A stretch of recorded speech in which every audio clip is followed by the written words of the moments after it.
Hello students, my name is Nikhil Saini and welcome to our YouTube channel the unfiltered education. अब आप सब लोग सोच रहे होंगे कि आज पहली स्लाइड ऐसी क्यों है, क्योंकि हर बार तो पहली स्लाइड के अंदर टॉपिक लिखा होता है जो हम डिस्कस करने वाले हैं। तो मैंने सोचा आज थोड़ी आपके साथ एक डिस्कशन की जाए, एक वार्तालाप की जाए। अब इस डिस्कशन का स्टार्ट मैं करना चाहूँगा एक स्टोरी के साथ। तो समय रहा होगा 500 साल पहले का। अब उस समय पे एक इंसान को जो है थोड़ी सी ज़रूरत पड़ी पैसों की किसी फैमिली फंक्शन के लिए। खुद के पास पैसे थे नहीं, रिलेटिव के पास भी पैसे नहीं थे। तो उसने सोचा क्यों ना विलेज हेडमैन के पास जाया जाए, जमींदार के पास जाया जाए और वहां से पैसे उठाए जाए। तो वो बेचारा गया वहां पे, उसने थोड़े से पैसे लिए फिर अपना काम करने लगा। बट विलेज हेडमैन ने क्या किया, वहां पे उस पर चक्रवर्ती ब्याज लगाया, कंपाउंड इंटरेस्ट। सिंपल शब्दों में सिर्फ इतना समझ लीजिए कि वो जीवन में कभी भी उसे चुका ना सके ऐसा ब्याज। समय बीता थोड़ा थोड़ा, उस इंसान को खुद खींच के किसके अंदर लेके आ गया, वो बॉन्डेड लेबर के अंदर, बंधुआ मजदूरी के अंदर, जहां पे उसे किसी भी तरीके का क्या है, रेन्यूमरेशन नहीं मिलेगा। थोड़ा समय बीता, पूरी जिंदगी वो इंसान अपना काम करता रहा पर कभी भी अपना कर्ज नहीं चुका पाया। और इसमें कुछ सरप्राइज होने वाली बात नहीं है, क्योंकि ऐसा होता रहता था। उसके बेटे को भी अंदर खींच लिया गया कि तुम्हारे पिता ने जो मुझसे पैसे लिए थे वो अभी तक चुकाए नहीं, तो तुम भी ये काम करोगे, तुम्हें किसी भी तरीके के पैसे नहीं मिलेंगे। उसकी बहन बेटियों को जो है बेच दिया गया। They were forced into the prostitution. अब आपको लग रहा होगा ये कुछ बॉलीवुड स्टोरी है जिसके अंदर एक हैप्पी एंडिंग होगी। जी नहीं, ये कोई भी बॉलीवुड स्टोरी नहीं है जिसके अंदर एक हैप्पी एंडिंग होगी। उस इंसान का, उसके परिवार का जीवन का अंत इसी तरीके से हो गया, इन एक्सट्रीम एक्सप्लॉइटेशन। जब हम भारत के इतिहास की बात करते हैं तो हम बहुत अच्छी अच्छी बातें करते हैं। जब हम अच्छी अच्छी बातें करते हैं तो हमारा यह भी कर्तव्य बनता है कि जो गलत घटनाएं घटी उनका भी क्या करें, हम उल्लेख करें। घटना पढ़ना जरूरी इसलिए है ताकि हम उससे सीख सकें, वैसी चीजें आने वाले समय में ना हो, भविष्य में ना दोहराई जाए। हमने सीखा और उसी चीज का हमने उल्लेख किस में किया, आर्टिकल 23 में। तो आज का हमारा टॉपिक है article 23, prohibition of traffic in human beings and forced labour. आज इसके बारे में हम बात करें। तो जो घटनाएं हमारे इतिहास में चल रही थी उस पर रोक लगा दी 1950 में हमारे भारत के संविधान। तो चलिए देखते हैं आर्टिकल 23 में किन किन चीजों को प्रोहिबिट किया गया। First of all, traffic in human beings, किसी भी इंसान का खरीदना या बेचना दूसरे इंसान को, यह प्रोहिबिटेड है।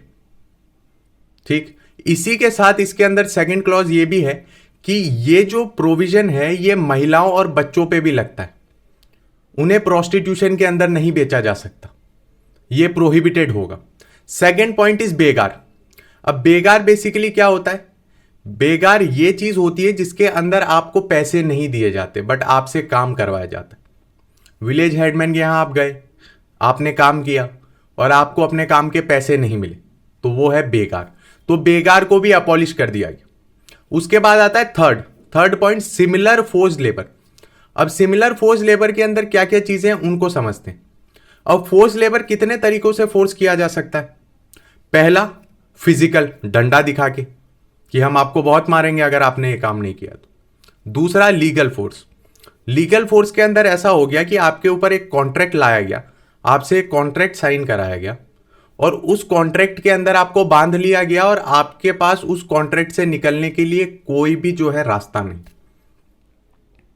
आपको जान के ये खुशी होगी कि रूल ऑफ लॉ फॉलो करते हुए हमारे देश के संविधान के अंदर हमारी जुडिशरी ने कोई भी एक्सट्रीम कॉन्ट्रैक्ट को जो है मान्यता नहीं दी। इन सिंपल वर्ड्स, अगर मेरे पास कॉन्ट्रैक्ट से बाहर निकलने की कोई भी कंडीशंस नहीं है तो वो कॉन्ट्रैक्ट खारिज किया जा सकता है। हो सकता है मुझे लालच दिया जाए कि मैं तुम्हें 10 करोड़ रुपए दूंगा, अपने आप को मेरे हवाले कर दो, पूरी जिंदगी जो है मेरे लिए काम करना। इस समय के लिए मुझे लगेगा कि हाँ 10 करोड़ मेरे लिए बहुत है, किया जाना चाहिए, मैंने कॉन्ट्रैक्ट साइन कर दिया, मैं उसका मजदूर हो गया, मैंने अपने आप को बेच दिया। तो ऐसे कॉन्ट्रैक्ट जो एक्सट्रीम एक्सप्लॉइटेशन को इनवाइट करते हैं उसे जुडिशरी नल एंड वॉइड कर सकती। तीसरा पॉइंट आता है इकोनॉमिक प्रॉब्लम्स को लेकर। किसी को पैसे नहीं दिए आपने तो वो भी फोर्स लेबर में आएगा। कम पैसे दिए वो भी फोर्स लेबर में आएगा। अब मुझे ये बताइए, अगर पैसे दिए और इंसान की इच्छा नहीं है काम करने की, जी हाँ, तो भी वो फोर्स लेबर में ही आएगा। इन सारी चीजों का आपको ध्यान रखना।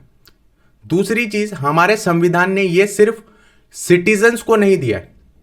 This right is for citizens, enemy aliens and friendly aliens.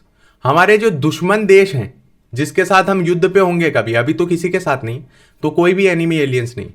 अगर किसी के साथ युद्ध पे हैं और वहां का सिटीजन हमारे लिए एनिमी एलियन होगा, तो भी उसके साथ ऐसा व्यवहार नहीं किया जाएगा, तो भी उसे हम कहीं बेचेंगे नहीं, उसके साथ फोर्स लेबर नहीं करवाएं। अब इसके अंदर एक और कॉन्सेप्ट आता है, वो हम पढ़ेंगे, वो है devadasi system. In Vishal Jeet versus union of India 1990, devadasi system को भी क्या है, ह्यूमन ट्रैफिकिंग के अंदर इंक्लूड कर लिया गया। अब आप सोच रहे होंगे क्या है देवदासी सिस्टम। तो देवदासी सिस्टम के अंदर कुछ महिलाएं जो थीं उन्हें मंदिर के अंदर रखा जाता था, तो वो वहां पे स्पेशल रिलीजियस ड्यूटीज परफॉर्म करती थी, और कोई भी फेस्टिवल होता था वहां पे अपनी डांस परफॉर्मेंस देती थी, और इसी दौरान उनके साथ बहुत सारे क्या है, एक्सप्लॉयटेशन के इंसिडेंट्स भी होते। तो इसके लिए इसे भी जो है नल एंड वॉइड कर दिया है हमारी जुडिशरी। ठीक, अब समझते हैं इसका एक एक्सेप्शन है। एक्सेप्शन क्या होगा, कभी देश को आपकी जरूरत पड़ी, देश को आपकी सर्विस की जरूरत पड़ी, तो क्या आप ऐसा बोल सकते हैं कि नहीं मेरे को पैसे नहीं मिल रहे? जी नहीं।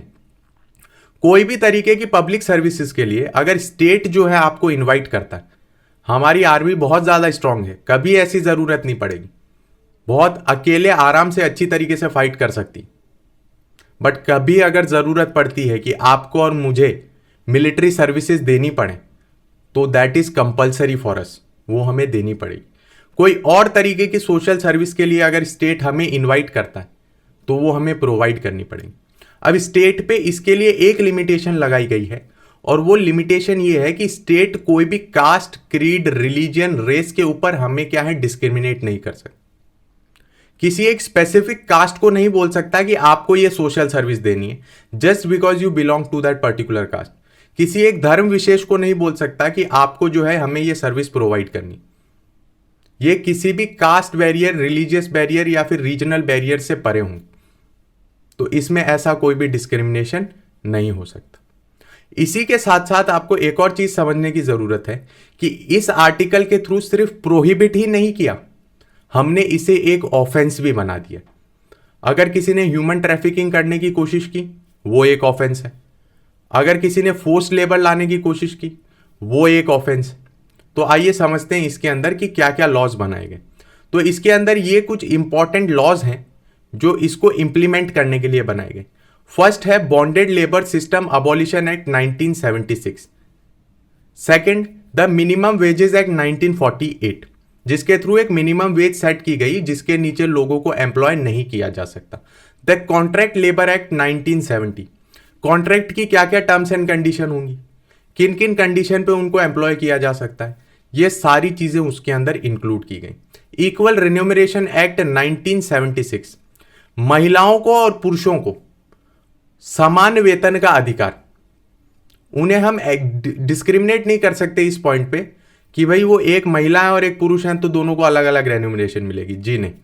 Immoral trafficking prevention act 1956, immoral trafficking मतलब हो गया कि किसी भी महिला, बच्चे या पुरुष को प्रोस्टिट्यूशन के लिए बेचा गया या उसके अंग निकालने के लिए बेचा गया, तो वो इमोरल ट्रैफिकिंग हो। तो this was all about article 23। I hope you liked it. इसका हमेशा ध्यान रखिएगा, ग्रे एरियाज पकड़ के चलिएगा, और दूसरी चीज रिवीजन करते रहिएगा। रिवीजन नहीं करेंगे सारे कॉन्सेप्ट टूट जाएंगे। चलिए मिलते हैं नेक्स्ट लेक्चर में। Thank you very much.